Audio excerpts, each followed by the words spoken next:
Smith got out his tuna. I go to after that, I'll last players. After that, at the same time, yeah, because I know when I was running out, looking at the jersey on the other boys, I was thinking about, obviously, our family, how proud they would be that it's your design on the jersey. You got me thinking about it now, jersey, Guernsey. But I know in my mind when I was running out there, like, how cool is it that you have your kids in the crowd? You know, people from country New South Wales or from Narendra specifically probably don't get those sorts of opportunities. So for me to be able to run out in the jersey was pretty cool. It was a surreal moment, to be honest. Like, just thinking about the design that I had the Gugar on it, my totem, family totem, and all the feedback from all the boys they were really excited to go out and play in it. And I know all the feedback's been pretty good, and the club loves it as well. So yeah, from my point of view, I was quite proud to run out in it on the weekend. That sounds a little bit biased because obviously related to Zac as well, all the boys, and especially me in particular, I think the best design we've had. Like you mentioned when you spoke to us in Sydney, sort of you didn't want to take away from the emblem and the navy blue that we have. And I reckon that made sort of the part of the jersey, like all the detail behind that real dark navy that you see when you actually really do look at it. I thought that was pretty cool. Like you don't see that on camera, unfortunately, but when you see it in person, yeah. I was like so happy every time someone would come up and start a conversation about your Guernsey and that. So for me, not only running out, but even just hearing all the feedback from people within the four walls at the club, and how special that they felt and how connected they felt. Me, Jesse, and Jack, and Jeffro were all, I guess, had a meeting last year about the design and how do we go about sort of, I guess, getting it done. And like you said, at that period of time in my own life was going through some stuff last year, so I was feeling almost a bit of that family connection, I guess. I felt like I needed that at the time, and especially when we're talking about the Indigenous jumper.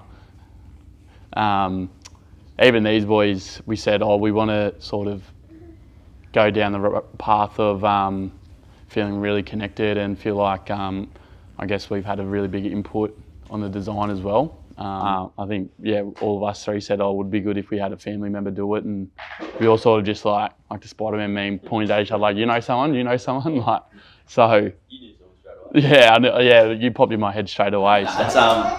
It's pretty cool because I remember in my first year, had all the past Indigenous players, AFL and AFLW, and I was the only person not on there because it was my first year, so this is really the first time where I have been a part of it, and yeah, seeing the crocodile it represents my family and all of Darwin, I guess, and obviously a bit jealous that I don't get to wear it, but this week on I definitely will, whether it's VFL or AFL, so yeah, I'm pretty keen for it. Same time, like I'm still learning just as much as everyone else, and me and this non-Indigenous boy, we were just in the back of the class and we weren't doing work obviously, and we just decided, you know, like the Indigenous jumper's getting old at school at Aquinas, and we decided why not just see if we can do a new design and see if they use it, and it ended up coming out pretty nicely, and we had the 4 Indigenous learning symbols that are at the front gates of the school. Yeah, to be able to tell where you're from and also acknowledge like the land that you are on, because obviously Perth, I'm raised there, but it's not home, obviously Darwin. So yeah, I guess acknowledging both is pretty special.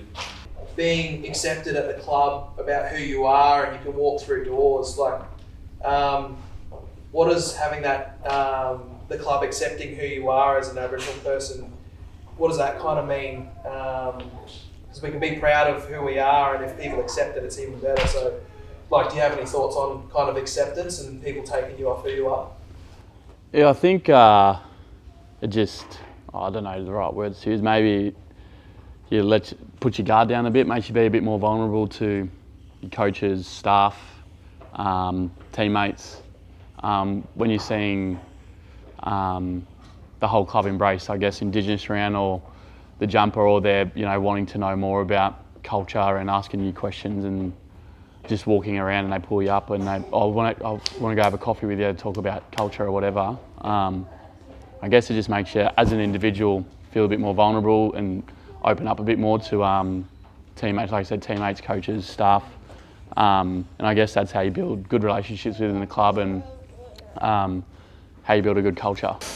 Yeah, we've always sort of had a bit to do with sort of the Aboriginal boys and the culture, and not knowledge to much extent, but we were always around the boys. We always had lads staying over our house, and a few of my best mates are Aboriginal boys from down south, so having those guys in my life, and then, like you said, moving to Adelaide for footy and having some of the best footy players sort of that I've played with, and I still think Eddie Betts is the best footy player I've played with, and he's an Aboriginal fella, and he was from Kalgoorlie as well, so it's good for us as players that we're sort of learning about sort of their history, and especially the way it's impacted and sort of transformed them, and troubles they've been through as a family, and what they've sort of learnt from that, and what they're instilling in their families and educating people around them now. So I think Eddie's at the forefront with all that, with educating people. And yeah, you can see it the way he raises his kids and the way he is with every individual he meets. So yeah, it's pretty special. One of the boys at Adelaide taught me how to play the didgeridoo, which is pretty cool. Who was that? Cam Ellis-Yelman. Oh, yeah. Yeah. So, so hard. You can probably attest to this too, Stuart, that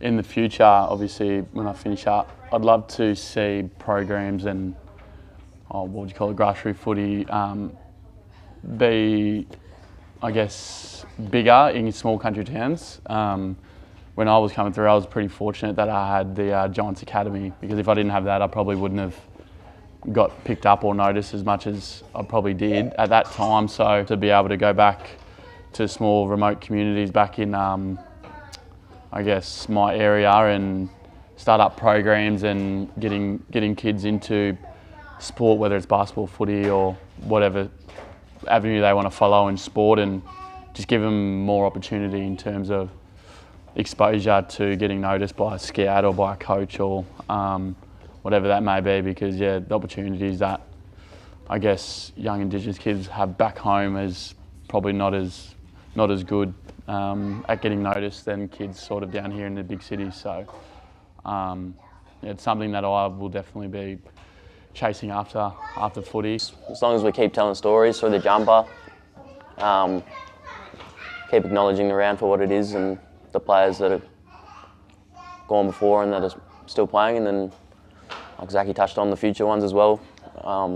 It's funny, I remember like Uncle Stephen, he always mentioned wanting to do his own like little academy out of Darwin, but I guess a little bit more hands-on, similar to what Eddie does, but up and down, whether it's Indigenous or non-Indigenous, just kids that, you know, don't usually make it out of Darwin, and yeah, I guess making sure their nutrition's right, they're going to the gym, they're going to training, because realistically, like, not many do get drafted from there. I think it's really good what Gold Coast have done with their